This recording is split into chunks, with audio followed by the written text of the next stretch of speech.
So we've come home to a couple of goodies. We've got our 3 water tanks here. Where do we get these from?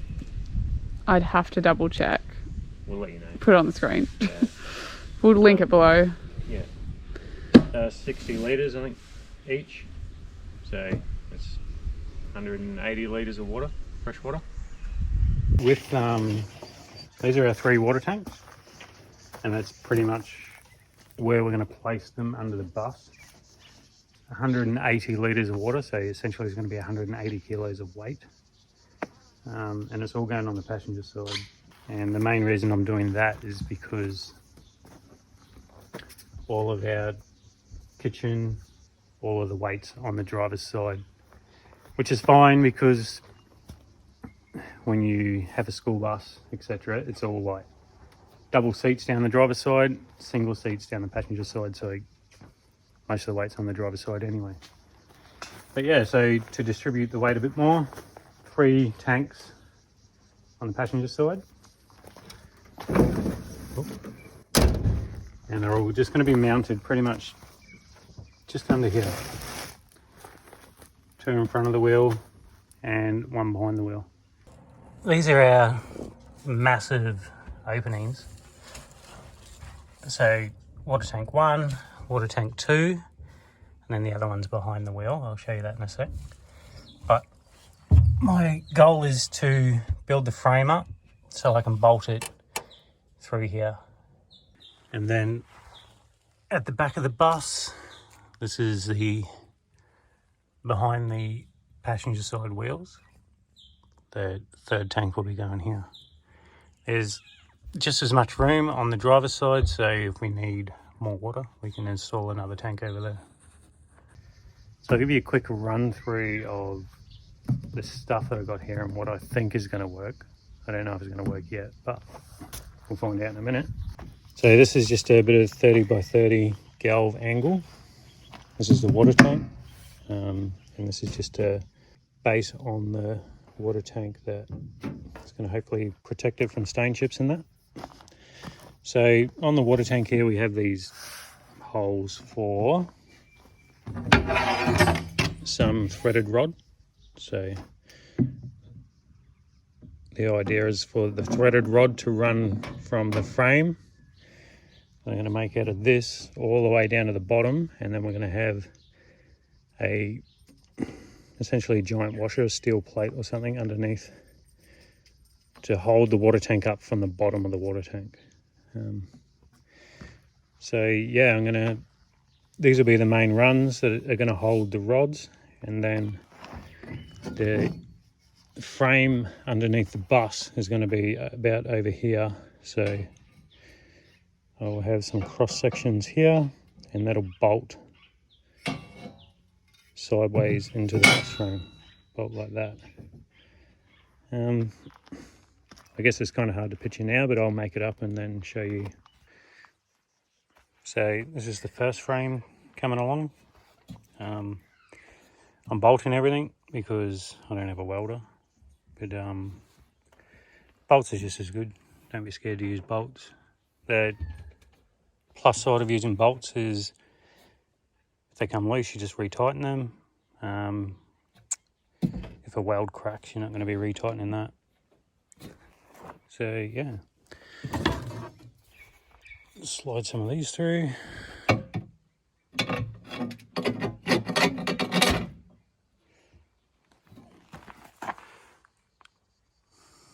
Looking sturdy.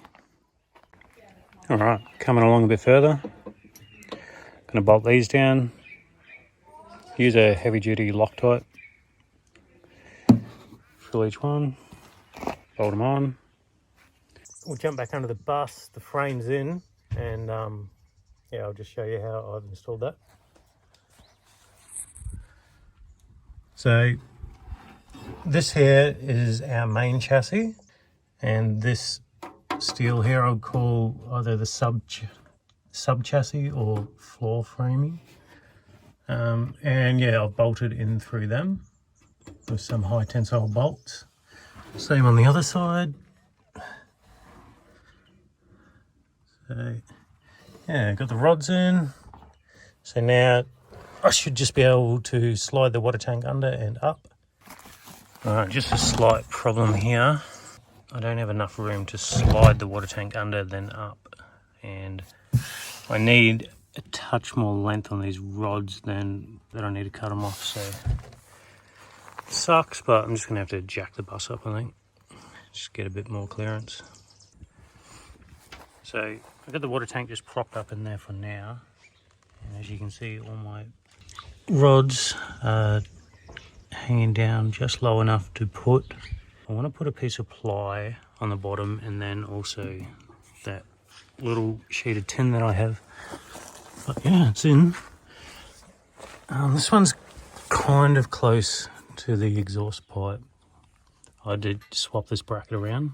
That little tag was hanging off this side, so I just flipped that to that side. But I think it's far enough away to not have to worry about a heat shield. This is the base plate, I guess you'd say. All right, tank number 1 is installed. Yay.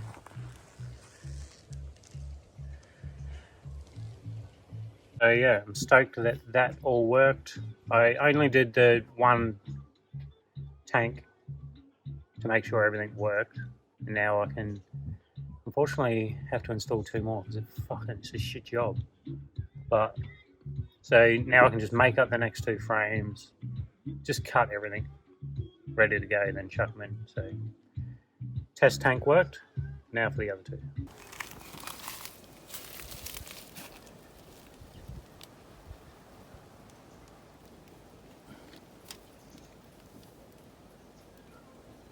It doesn't make it hard to install because there's a little lip there. No, you just cut that, and then just when you, because it will have a border around it, you just fill it, like really pump some sealant in there. Yeah, cool. But that would be the hot water unit, and then this would be the shower unit. Yeah. I don't know if that's too close or. I would still move this down a touch, I think. Down that way? Yeah. Yeah.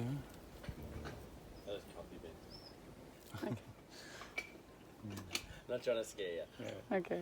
Thank you. Yeah,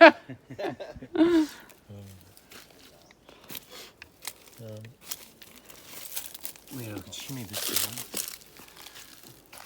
It's probably here. I reckon, yeah, as far as you can possibly go, because it's going to just save space as well in the boot.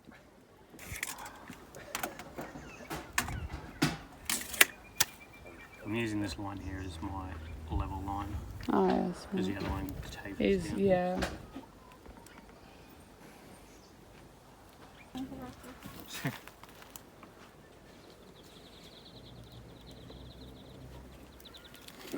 I guess down there would work. I think so. I think that's what we originally said, like go as far to that wall as possible. Yeah. Mm-hmm. Once you make a hole, there's no going back. There's nothing on the inside that you're going to hit? You shouldn't, I don't think, because of the depth of this, it shouldn't come out of the whole wall. Oh, that's okay. So, but then once I put the, like these little pipe connections will, for the shower tap. But yeah, I'm pretty sure the depth of that, so most of this box is going to be in the cavity of the bus.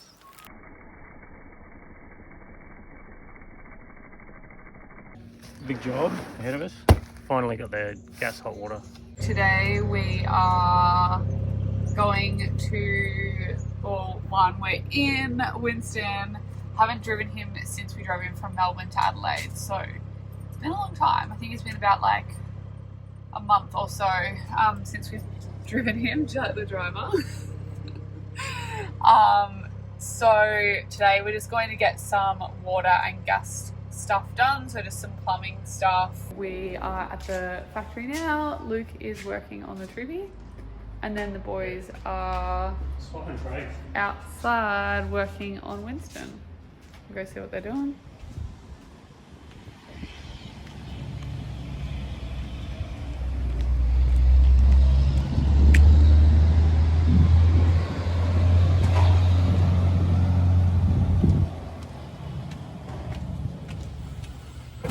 Hope you don't mind a bit of a vlog feature. The boys are doing our, pretty much like connecting our water and hooking up our gas for us. So that'll be really good. They're almost done, which is awesome. Luke's also almost done and we want to go get burritos. The plumbing's all done. I didn't film any of it getting done, but I can run you through what Ryan has done and how it's all turned out, and it's all turned out Mickey Mouse. Here we have the shower unit and the hot water unit. I cut everything out and pretty much installed the units, and then Ryan plumbed it up for us.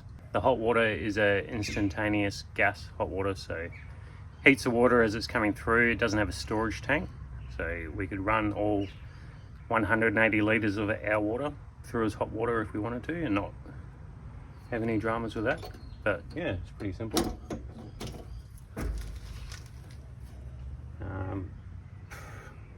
Yeah, that's the unit. Don't know much about it. I know there's an on-off switch here. That's about it. Now for the shower unit, we chose to have our shower outside, and we get good pressure out of the shower, more than enough. I'll give you a look.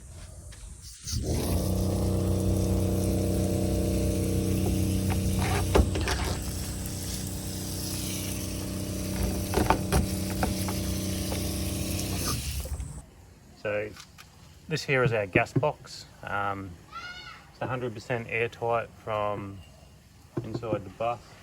I know that because I hooked my blower up to the bottom and pressurised the box and it all expanded.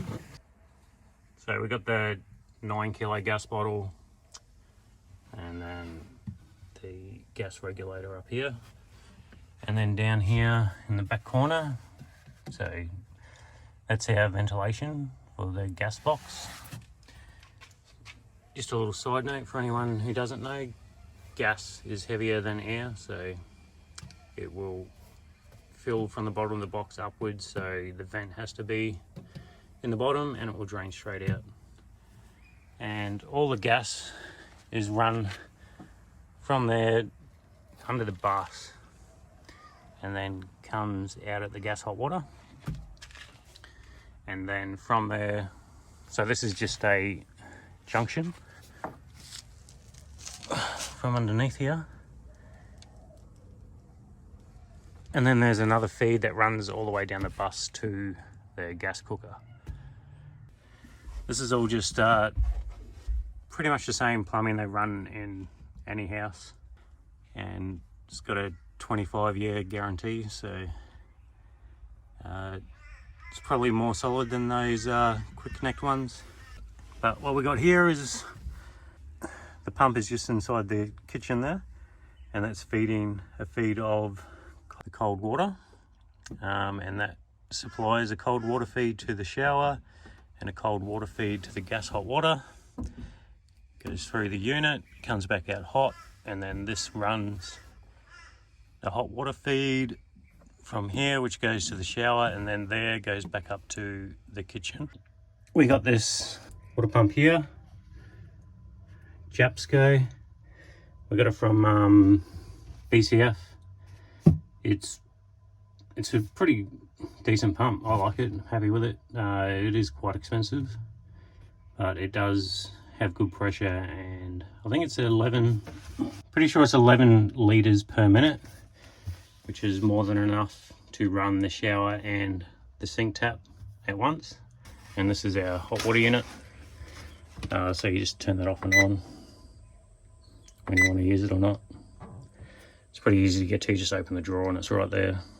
You can change your temp. I just have it as hot as it goes. It's not hot enough to burn you, but it's hot enough to be hot. A little water pressure show here. As you can see, we've got more than enough. It's hot water. So it's cold water. But yeah. So when you turn the hot water on, you'll see the temperature go up.